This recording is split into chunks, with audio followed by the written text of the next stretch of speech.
All right, we're recording. Hey, Albert. Hey, Natalie.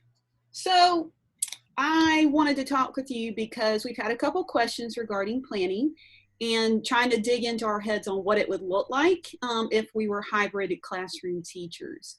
So the first thing I thought was this slide would be a good way to get us started. So can you kind of walk us through what your thinking is in regarding to planning? Because I think that'll help people understand how to leverage the module.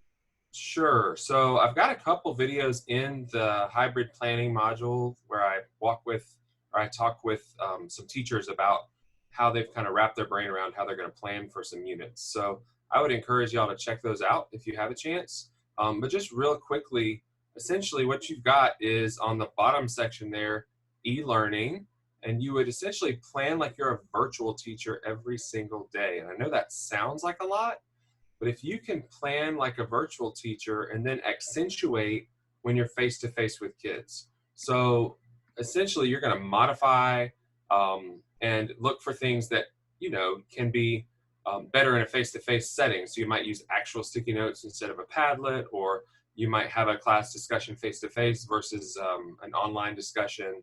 So essentially plan like you're a virtual teacher every day. And while kids are actually in class with you, you're going to accentuate that experience, enhance that experience with things that you would do face to face. Now, if you notice, Friday is that lesson 5 day. It's going to have to be asynchronous because teachers are going to be doing professional learning or planning with their team for the next set of experiences that kids are going to be working through. So yeah, if you think about it like that, and there's a great podcast.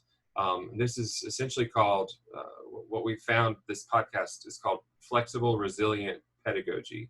So plan like you're a virtual teacher and accentuate while kids are face-to-face. And what I've been kind of saying, again, from that same podcast, which is linked in the Planning for Hybrid modules, is the intersection of what is best for kids and what is sustainable for teachers. Like that's super, super important because we don't want anybody to burn out thinking, oh gosh, I have to do 2 whole jobs and I've got to think about these face-to-face days and these experiences have to come after the face-to-face experiences and whatnot. It just gets really jumbled. And then what happens is something like Labor Day happens, or we end up having to, go out for a period of time or something like that. And that's another great reason why I would embrace this approach, because if something happens and we do have to go into a quarantine situation, you've practiced being a virtual teacher and experienced what that will be like, so that you'll have no problem transitioning back and forth if need be to a situation like that. So that's a really good description on how to get started, Albert. And I'm thinking about the module and how helpful it'll be regarding folks and their planning cycle. And I think we would highly encourage people to go through those different slides to get a better understanding of when you intentionally pull out instruction for face-to-face and when you would keep things in an asynchronous fashion. But starting with 5 days of asynchronous virtual instruction, I agree, is the best way to get started so that we can be flexible and nimble in our planning. So thanks for that description. Absolutely. And everybody, if you are interested in knowing more about this module, please check your school email.